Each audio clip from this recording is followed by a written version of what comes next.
Hello everyone. এখন আমি তোমাদের সঙ্গে পশ্চিমবঙ্গের তথা ভারতবর্ষের তিস্তা বাঁধ নিয়ে আলোচনা করব। তো এই যে তিস্তা বাঁধ, তিস্তার জলবন্টন একদিকে যেমন আমাদের ভারতবর্ষের পক্ষে খুবই গুরুত্বপূর্ণ, অন্যদিকে বাংলাদেশের পক্ষেও কিন্তু এটা খুবই গুরুত্বপূর্ণ। এবং তিস্তা জলবন্টন চুক্তি কিন্তু বর্তমান রাজ্য রাজনীতি, আন্তর্জাতিক রাজনীতি, দেশের রাজনীতির পক্ষে একটা গুরুত্বপূর্ণ প্রভাব এবং আলোচনার বিষয়। তো এই জলবন্টন নিয়ে আজকে আমি তোমাদের সঙ্গে আলোচনা করব এবং ভারতে বা পশ্চিমবঙ্গে তিস্তা বাঁধের গুরুত্ব কী এবং কখন নির্মাণ হয়েছিল, এর ইতিহাস কী, একই সঙ্গে বাংলাদেশের তিস্তা বাঁধ কখন নির্মাণ হয়েছিল, এর ইতিহাস কী, দুটো বাঁধের মধ্যে সম্পর্ক কী, এই সবই আমি তোমাদের সঙ্গে আলোচনা করব। তো তোমরা একটু মন দিয়ে শোনো, দেখো ভালো লাগবে। তো দেখো, তিস্তার যে বাঁধ, সেই বাঁধ সম্পর্কে আলোচনা করার আগে আমি তোমাদের একটা ধারণা দিয়ে দিই। সেটা হচ্ছে, দেখো, এই যে এটা হচ্ছে তোমার যমুনা বা ব্রহ্মপুত্র, ঠিক আছে? ব্রহ্মপুত্র নদী যে অংশটুকু আমাদের ভারতবর্ষের মধ্যে প্রবাহিত হচ্ছে সেটা তোমার হচ্ছে ব্রহ্মপুত্র, এবং যখন এটা তোমার বাংলাদেশের মধ্যে প্রবেশ করছে তখন সেটা হচ্ছে তোমার যমুনা। তো যমুনা নদটাই হবে, আর ব্রহ্মপুত্র দেখো ব্রেকেটে লেখা আছে। তবে প্রথমেই বলি, এই যমুনা আর গঙ্গার যমুনা দুটো কিন্তু এক নয়। নামটা এক হতে পারে, কিন্তু দুটো জিনিস কিন্তু এক নয়। গঙ্গার প্রধান উপনদী যমুনা, যেটা তোমার এলাহাবাদে গঙ্গার সঙ্গে মিশছে, সেটা কিন্তু আলাদা। আর এখানে কি হচ্ছে, যে অংশটুকু মানে ব্রহ্মপুত্র যে প্রবাহ ভারতের মধ্যে যেটুকু প্রবাহিত হচ্ছে সেটা ব্রহ্মপুত্র, এবং ব্রহ্মপুত্র যখন তোমার বাংলাদেশে প্রবেশ করছে তখন তার নাম হচ্ছে যমুনা।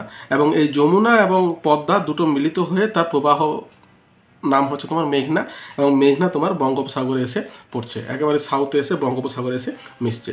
তো দেখো, এই যে তিস্তা নদী যেটা আছে, যেটা আজকে আমাদের আলোচনার বিষয়, এই তিস্তা নদীটা কি হচ্ছে, এই সিকিমের জেমু হিমবাহ থেকে উৎপত্তি লাভ করছে। এই দেখো, একেবারে নর্থে আছে সিকিম, আমাদের পশ্চিমবঙ্গের উপরে যে সিকিম যে রাজ্যটা আছে আমাদের পশ্চিমবঙ্গের বাউন্ডারির বাইরে, ভারতবর্ষের ম্যাপেই মধ্যে অন্তর্গত, এবং সিকিম আমাদের পশ্চিমবঙ্গের উপরে এই জায়গাতে আছে।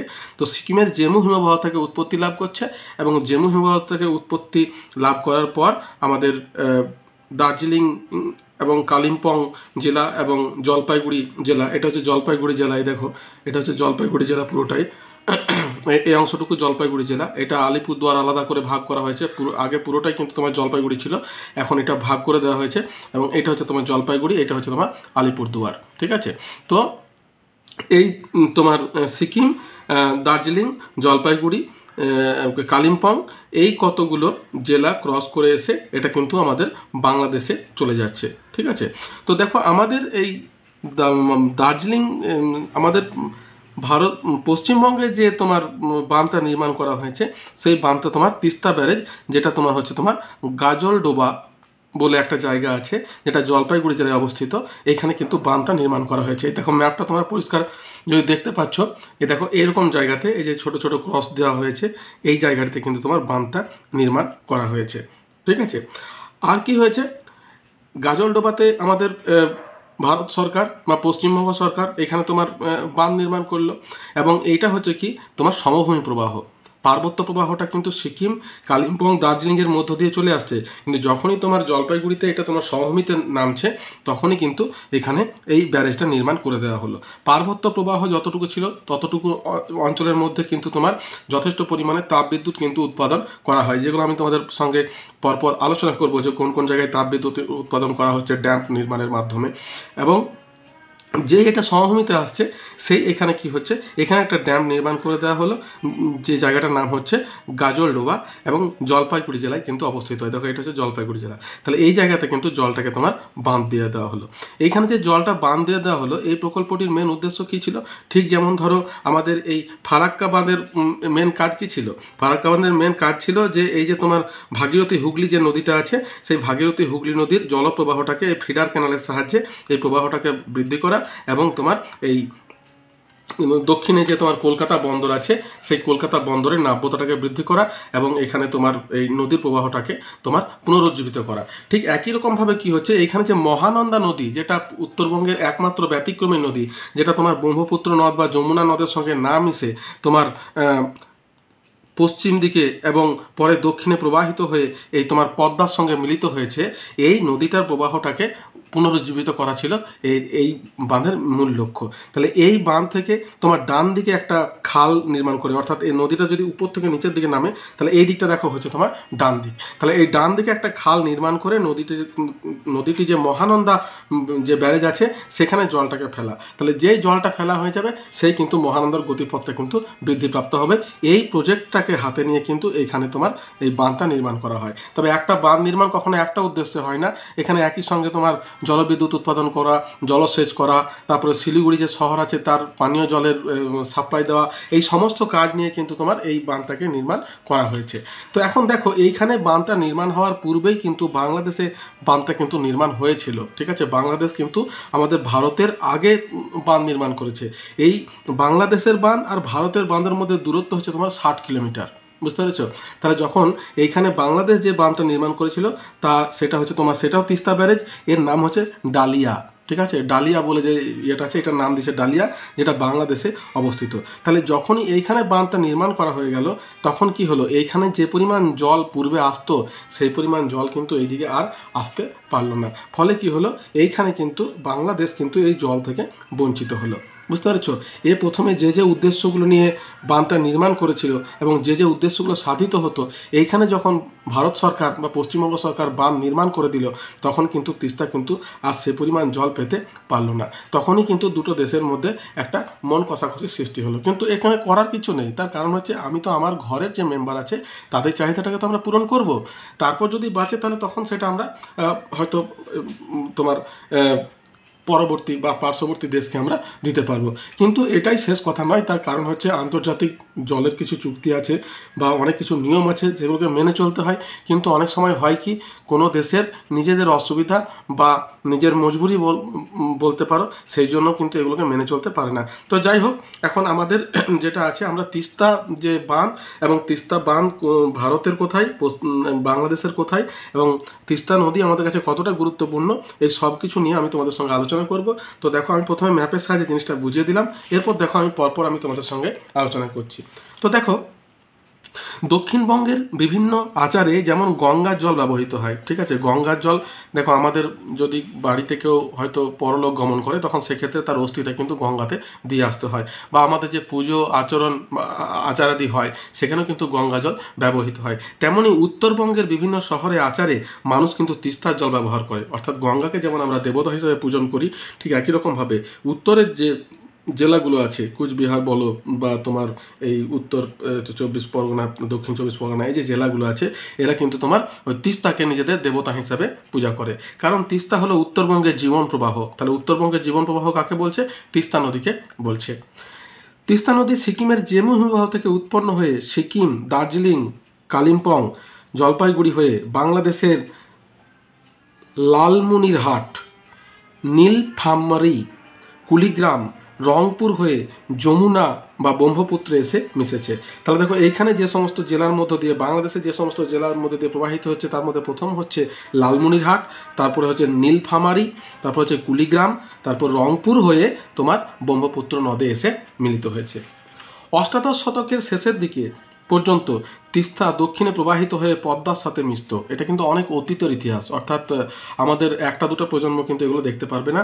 বলছে 1787 খ্রিস্টাব্দে বন্যার কারণে তিস্তা নদীর গতি পরিবর্তিত হয়ে নদীটি যমুনা ব্রহ্মপুত্রে এসে মিশেছে। অর্থাৎ পুরনো যদি ইতিহাস ঘাটা হয়, প্রায় 1787 মানে বুঝতে পারছো কত পুরনো ঘটনা, প্রায় আজ থেকে 250 বছর আগেকার কথা বলছে।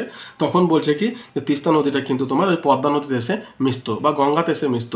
কিন্তু বলছে যখন ওই 1787 সালে যখন একটা বন্যা হয়, চরম বন্যা, সেই বন্যার সময় তার গতিটা পরিবর্তিত হয়ে যায় এবং সেটা যমুনা ব্রহ্মপুত্র নদে এসে মিশেছে। নদীটির 3টি স্রোত থেকে তিস্তা কথাটি এসেছে, অর্থাৎ নদীটা যে সৃষ্টি হয়েছে তার 3টে স্রোত এসে মিলিত হওয়ার ফলে তিস্তা কথাটি এসেছে। তিস্তা নদী সিকিমের মধ্যে পার্বত্য প্রবাহ অতিক্রম করে করোনেশন সেতুর কাছে সমতল ভূমিতে প্রবেশ করেছে। এই যে করোনেশন সেতু যেটা আছে এটা কিন্তু তোমার আমাদের সিকিম এবং পশ্চিমবঙ্গ এই দুটোর মধ্যে একটা সেতু বন্ধনের কাজ করে। করোনেশন সেতু আমি তোমাদের দেখাবো করোনেশন সেতু কোনটা। সমতল ভূমিতে প্রবেশ করেছে। করোনেশন সেতু শিলিগুড়ি থেকে 22 কিলোমিটার দূরে অবস্থিত। অর্থাৎ আমাদের এই যে তোমার যে শিলিগুড়ি শহর আছে, যেটা তোমার উত্তরবঙ্গের প্রাণকেন্দ্র বলতে পারো, ঠিক যেমন আমাদের দক্ষিণবঙ্গের প্রাণকেন্দ্র কলকাতা, ঠিক তেমনি উত্তরবঙ্গের প্রাণকেন্দ্র হচ্ছে তোমার এই শিলিগুড়ি। তাহলে এই শিলিগুড়ি থেকে এই যে তোমার এখানে যে করোনেশন সেতু যেটা আছে এর দূরত্ব হচ্ছে মোটেই 22 কিলোমিটার, ঠিক আছে। অর্থাৎ এইখান থেকে এই যে এইখানের দূরত্বটা হচ্ছে তোমার 22 কিলোমিটার উপরের দিকে। এবার দেখো বলছে 22 কিলোমিটার দূরে অবস্থিত। তিস্তার প্রবাহ 315 কিলোমিটার দীর্ঘ। অর্থাৎ টোটাল এটা দীর্ঘ মানে উৎপত্তি স্থল অর্থাৎ জেমু হিমবাহ থেকে, সিকিমের জেমু হিমবাহ থেকে তোমার এই মেঘনা পর্যন্ত এই যে তোমার প্রবাহটা এটা 315 কিলোমিটার দীর্ঘ, যার 200 কিলোমিটার ভারতে আছে এবং 115 কিলোমিটার আছে বাংলাদেশে। বুঝতে পেরেছ? 83% অর্থাৎ পার্সেন্টেজ হিসাবে যদি আমরা হিসাব করতে চাই তাহলে বলছে 83% ভারতে এবং 17% আছে বাংলাদেশে। অর্থাৎ এইখান থেকে এই যে প্রবাহটা অর্থাৎ সিকিমের জেমু হিমবাহ থেকে এত দূর পর্যন্ত হচ্ছে তোমার 83%, আর এইখান থেকে এইটুকু যেটা আছে সেটা হচ্ছে তোমার 17%। অর্থাৎ এটা হচ্ছে 200 কিলোমিটার এবং এটা হচ্ছে তোমার 115 কিলোমিটার। এটা গেল তোমার একটা তিস্তা নদী সম্পর্কে একটা আমাদের ধারণা। এরপর দেখো আমাদের কি করতে হবে, বাংলাদেশে তিস্তার বাঁধ। আমি এই আলোচনাটা প্রথম কেন করছি তার কারণ হচ্ছে তিস্তা নদীর উপরে প্রথম বাঁধ কিন্তু বাংলাদেশই নির্মাণ করেছিল। বুঝতে পেরেছ? পরবর্তী সময়ে যখন ভারত নির্মাণ করে তখনই কিন্তু বাংলাদেশের সমস্যাটা হয়ে ওঠে। তাহলে বাংলাদেশের তিস্তার বাঁধটা নিয়ে আমরা প্রথমে আলোচনা করছি। বলছে বাংলাদেশের এই সেচ প্রকল্পটি লালমনিরহাট জেলার হাতীবাঁধা ও নীলফামারী জেলার ডিমুল উপজেলায় অবস্থিত। অর্থাৎ লালমনিরহাট মানে দেখো আমাদের যখন যে জেলাতে প্রবেশ করছে প্রথম যে জেলাটা সেটা হচ্ছে তোমার লালমনিরহাট, তারপরে হচ্ছে তোমার নীলফামারী। এই লালমনিরহাট এবং নীলফামারী যে দুটো প্রথম জেলাতে বাংলাদেশের মধ্যে প্রবেশ করছে এই তোমার তিস্তা নদীটা, সেই দুটো জেলাতেই কিন্তু তোমার এই মাঝেই কিন্তু এটাকে তোমার নির্মাণ করা হয়েছে। তাহলে এটা কি হচ্ছে তোমার লালমনিরহাট জেলার হাতীবাঁধা বলে একটা গ্রাম আছে সেখানে, এবং নীলফামারী জেলার ডিমুল উপজেলায় কিন্তু এটা অবস্থিত। এই বাঁধটি ডালিয়া নামেও পরিচিত। অর্থাৎ আমরা বাংলাদেশে যদি ডালিয়া বলি তাহলে কিন্তু এই তিস্তা বাঁধটিকে কিন্তু ওরা ইন্ডিকেট করে। তিস্তার উপর বাঁধ প্রথম বাংলাদেশে নির্মিত হয়। অর্থাৎ তখন কিন্তু ভারতে বা পশ্চিমবঙ্গে কিন্তু তিস্তার উপরে বাঁধ ছিল না। 1937 সালে ব্রিটিশ সরকার এর পরিকল্পনা নেয়। অর্থাৎ তখন 1947 আমাদের দেশ স্বাধীন হয়। তারপর তোমার বাংলাদেশ তো তোমার স্বাধীন হয়েছিল তারও পরে 1972 সালে তোমার স্বাধীনতা হয়। কিন্তু 1937 সালে অর্থাৎ তারা তৈরি করার অনেক দিন আগেই, ঠিক যেমন আমাদের ফারাক্কা ব্যারেজটাও কিন্তু ইংরেজেরই পরিকল্পনা ছিল, কিন্তু স্বাধীন হওয়ার পরে ভারত সরকার সেটাকে নির্মাণ করে। একই রকমভাবে বাংলাদেশেও কিন্তু 1937 সালে ব্রিটিশ সরকারের পরিকল্পনা গ্রহণ করে, কিন্তু এটা হয়নি, হয়েছিল তার স্বাধীনতা লাভের পর। অর্থাৎ প্রথমে তো স্বাধীনতা তোমার ভারত আর পাকিস্তান একসঙ্গে ছিল, তারপরে তাদের মধ্যে তোমার 1972 সালে যখন বিচ্ছিন্ন হয়ে পুরোপুরি বাংলাদেশ স্বাধীন দেশ হিসাবে নিজেদেরকে আত্মপ্রকাশ করলো, তখন 1972 সালে স্বাধীনতা লাভের পরে তোমার 1979 সালে অর্থাৎ স্বাধীনতারও 60 বছর পরে 1979 সালে কিন্তু এখানে কাজ শুরু হয় এবং 1990 সালে ডালিয়া বাঁধের কাজ বা তিস্তা ব্যারেজের কাজ কিন্তু সম্পন্ন হয়। 1500 কোটি টাকা ব্যয়ে নির্মিত এই বাঁধ 5 লক্ষ হেক্টর জমিতে সেচ দিত এবং বাঁধটির দৈর্ঘ্য ছিল 615 মিটার। 44টি রেডিয়াল এবং 8টি কগনিয়াল গেট নিয়ে কিন্তু মোট 52টি গেট কিন্তু এই বাঁধে রয়েছে এবং ভারত থেকে বাংলাদেশে প্রায় 54টি নদী প্রবেশ করেছে। তাহলে ভারত থেকে আমাদের বাংলাদেশে যে সমস্ত নদী প্রবেশ করেছে এই দেখো এখানে তোমরা দেখতে পাবে, এই যে এটা হচ্ছে বাংলাদেশ, এটা হচ্ছে তোমার পশ্চিমবঙ্গ বা ভারত, ঠিক আছে। তাহলে এইখান থেকে প্রায় 54টি 54 rivers are flows from India to Bangladesh, ঠিক আছে। তার মধ্যে এই দেখো এই যেটা এটা হচ্ছে তিস্তা নদী। এইখানে এইটা হচ্ছে তোমার আমাদের বাংলাদেশ তথা ভারত তথা পশ্চিমবঙ্গের ব্যারেজ তিস্তা নদীর উপর, তিস্তা ব্যারেজ, আর এটা হচ্ছে তোমার বাংলাদেশের সরকারের ব্যারেজ, দুটোই তিস্তা ব্যারেজ। এটা হচ্ছে তোমার ওই যে গাজলডোবা আর এখানে হচ্ছে তোমার ডালিয়া, ঠিক আছে। তাহলে এই দুটো ব্যারেজ, এই দুটোর মধ্যে দূরত্ব হচ্ছে তোমার 60 কিলোমিটার। অর্থাৎ আমাদের ভারতের ব্যারেজ এবং সিকিমের ব্যারেজের মধ্যে দূরত্ব হচ্ছে মোটেই 60 কিলোমিটার। তাহলে দেখো সম্পন্ন হয় 1520 কগনিয়াল গেট, 52টি গেট আছে। ভারত থেকে বাংলাদেশে প্রায় 54টি নদী প্রবেশ করেছে। এটি বাংলাদেশের উত্তরবঙ্গের সেচ প্রভাবিত প্রকল্পের প্রধান নদী। তাহলে দেখো, যেমন আমাদের উত্তরবঙ্গের প্রধান নদী বলছে আমরা তোমার তিস্তাকে, ঠিক একই রকমভাবে আমরা যদি বাংলাদেশকে বিচার করি, ঠিক একই রকমভাবে উত্তরবঙ্গ অর্থাৎ বাংলাদেশের উত্তরে যে বঙ্গটা, তারও কিন্তু প্রধান নদী হচ্ছে তিস্তা। আমাদেরও যেমন উত্তরবঙ্গের প্রধান নদী তিস্তা, ঠিক একই রকমভাবে বাংলাদেশেরও কিন্তু উত্তরবঙ্গের প্রধান নদী হচ্ছে তোমার তিস্তা। এবার দেখো, এখানে দুটো কথা আছে, সেটা হচ্ছে উজান এবং ভাটি। তাহলে উজান মানে তোমার হচ্ছে উপরে, হ্যাঁ, অর্থাৎ আমাদের যে তিস্তার যে প্রবাহ, আমরা কিন্তু আছি উজানে, আর বাংলাদেশ আছে কিন্তু ভাটিতে, অর্থাৎ নিচের দিকে। অর্থাৎ আমাদের বাংলাদেশ থেকে কিন্তু নিচের দিকে প্রবাহিত হয়ে কিন্তু তোমার ওই ভারত থেকে জলটা উপর থেকে অর্থাৎ উজানের দিক থেকে কিন্তু ভাটির দিক অর্থাৎ বাংলাদেশের দিকে কিন্তু প্রবাহিত হয়। এবারে বাংলাদেশে যদি, ভারতে যদি তোমার বাঁধ নির্মাণ হয়, তাহলে কিন্তু বাংলাদেশে জলটা যেতে পারবে না। অর্থাৎ তোমার ভারত তথা পশ্চিমবঙ্গ উজানে অবস্থিত তিস্তার, এবং বাংলাদেশ কিন্তু তোমার তিস্তার ভাটিতে অবস্থিত। বুঝতে পেরেছো? তাহলে দেখো, এতদূর পর্যন্ত গেল তোমার তিস্তার বাঁধ তথা ডালিয়ার ইতিহাস। এরপর দেখো ভারতের তিস্তা বাঁধ। এবারে কি, বাংলাদেশের তিস্তা বাঁধের 60 কিলোমিটার উজানের দিকে ভারত। তাহলে আমি আগেই বললাম উজান মানে উপরের দিকে। পশ্চিমবঙ্গের জলপাইগুড়ি জেলার মালবাজার মহকুমার গাজলডোবায়, জায়গাটার নাম হচ্ছে গাজলডোবা, এটা একটা গ্রাম, ঠিক আছে, 1979 সালে। তাহলে দেখো 1979, আর এইদিকে তোমার তার কিন্তু 7 বছর আগে কিন্তু বাংলাদেশ কিন্তু নির্মাণ শুরু করে দিয়েছিল। তাহলে 1972 সালে তোমার, সরি 7 বছর আগে নয়, 1979 সালে 1972 সালে স্বাধীনতা হয়, 1979 সালে, অর্থাৎ 1919 সালে কিন্তু এখানেও কিন্তু বাঁধ নির্মাণের কাজ তোমার শুরু হয়, এবং তৎকালীন চিফ মিনিস্টার জ্যোতি বসুর শিলান্যাসে কিন্তু 1998 সালে কাজ সম্পন্ন হয়। তাহলে এখানে একটা জিনিস আমরা বুঝতে পারছি যে 1979 সালে তোমার বাংলাদেশেও তোমার নির্মাণ হয়েছিল, এবং ভারতেও কিন্তু 1979 সালে কিন্তু নির্মাণ হয়েছিল, কিন্তু বাংলাদেশের কাজটা 1990 সালে শেষ হয়ে যায়, কিন্তু ভারতের কাজ কিন্তু 1998 শেষ হয়। অর্থাৎ 8 বছর পরে কিন্তু ভারত তার কাজ সম্পন্ন করতে পারে। শুরু কিন্তু দুটো একই সঙ্গে হয়েছিল।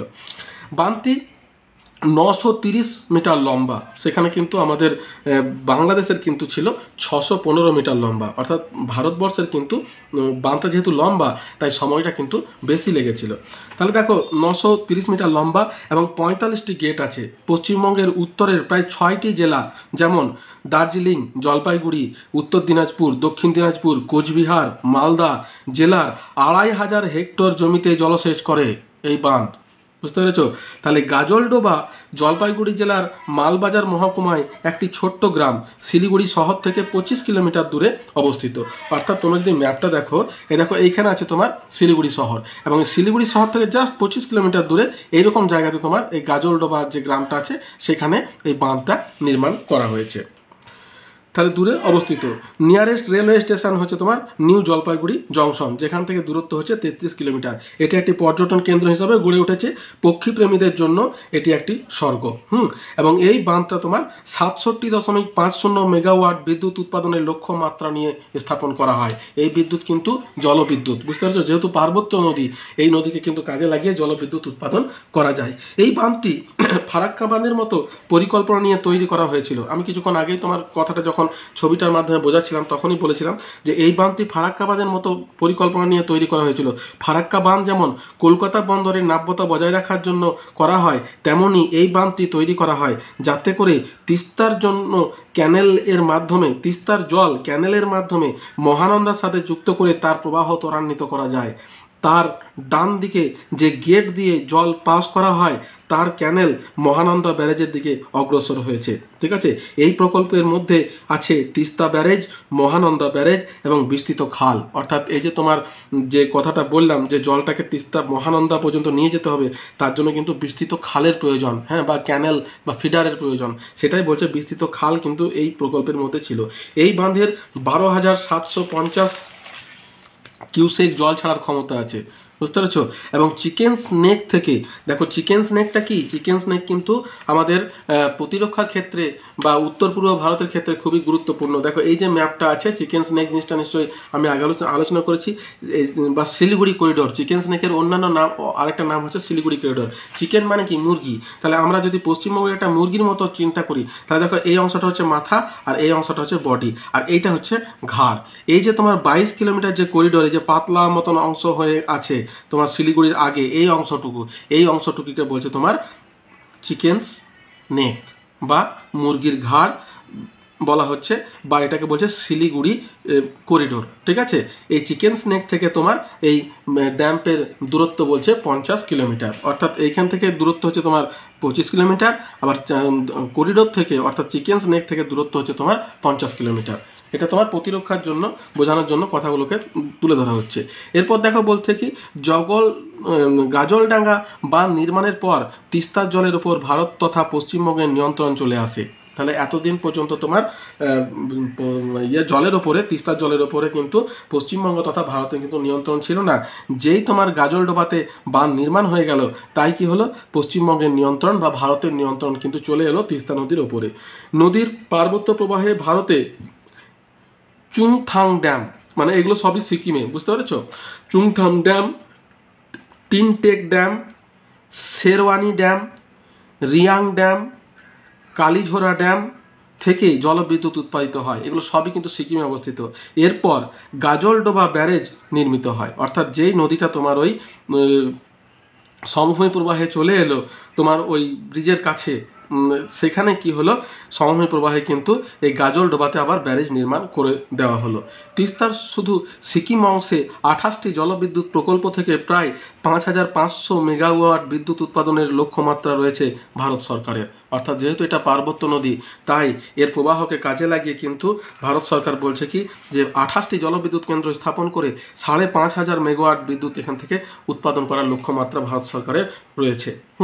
যার জন্য সমভূমিতে প্রবাহ কমছে। তাহলে দেখো যখনই তোমার ড্যাম্পের পর ড্যাম যখন করে দেওয়া হবে, মোটে 200 কিলোমিটার তার প্রবাহ পথে, তাহলে কি হবে, তার কিন্তু নর্মাল যে প্রবাহটা সেটা কিন্তু আস্তে আস্তে বিঘ্নিত হবে। এবার নদী শুধুমাত্র জলের প্রবাহ নয়, তার মধ্যে সেডিমেন্টও থাকে, তাই গতিরোধের সঙ্গে সঙ্গে অন্যান্য প্যারামিটারগুলিও কিন্তু চেঞ্জ হবে।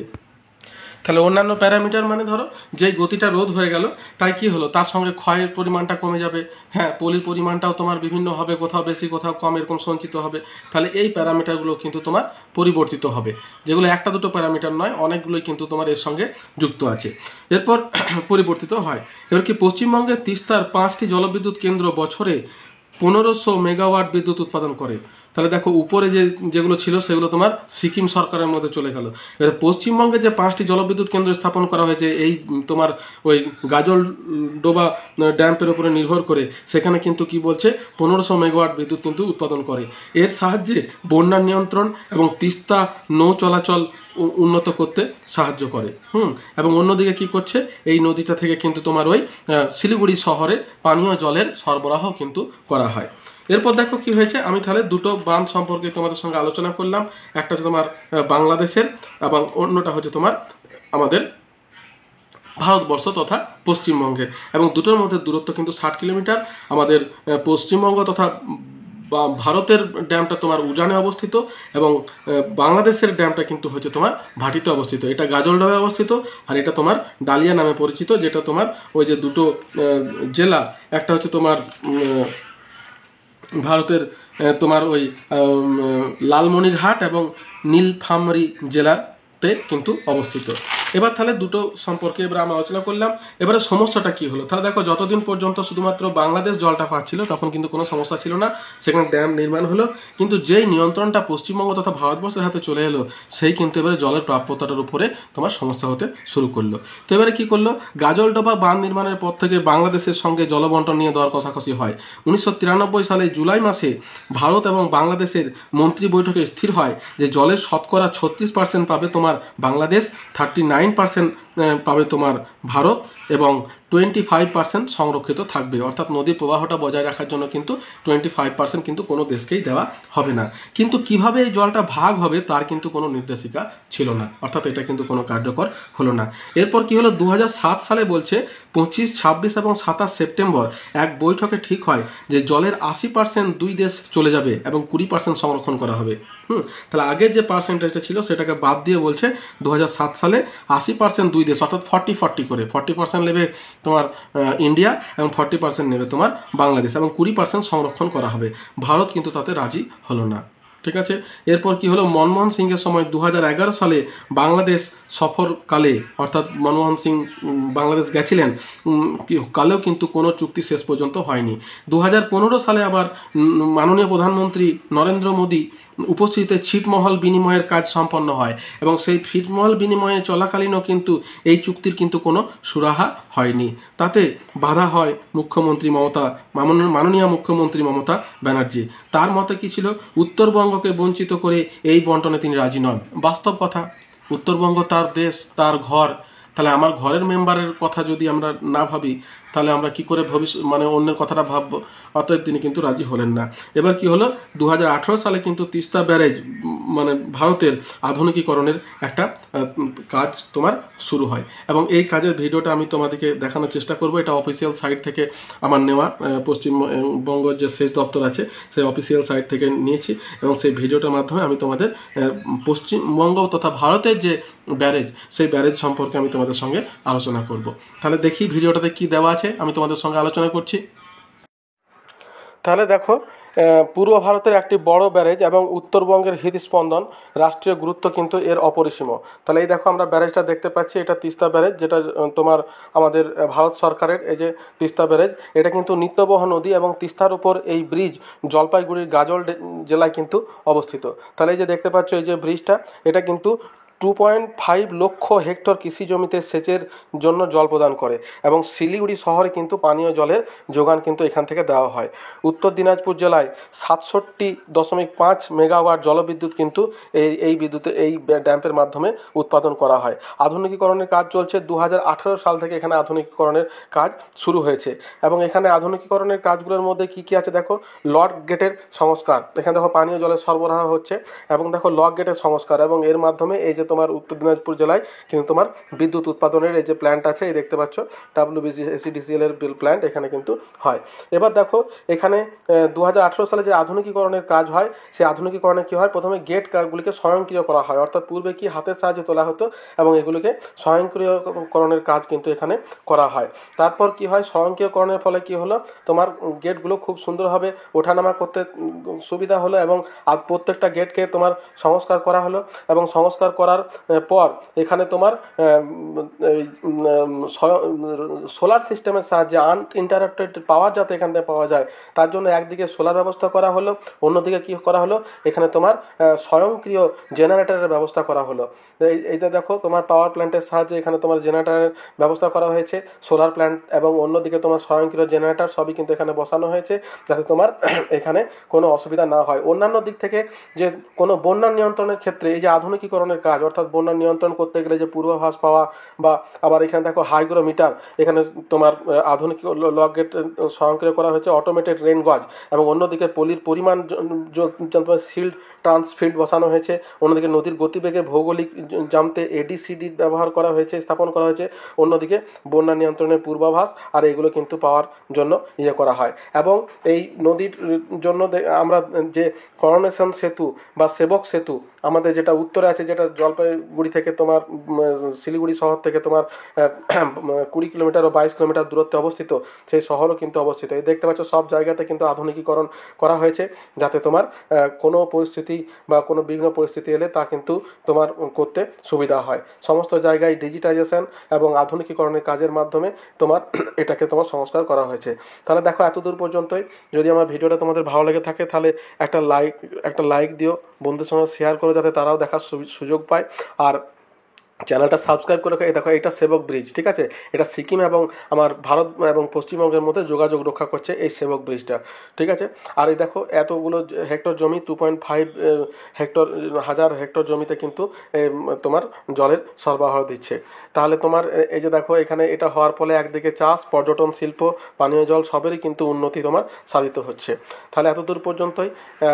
তোমাদের সঙ্গে দেখা হচ্ছে পরের ভিডিওতে। ভালো থেকো, সুস্থ থেকো, ধন্যবাদ। কোনো প্রশ্ন থাকলে করো।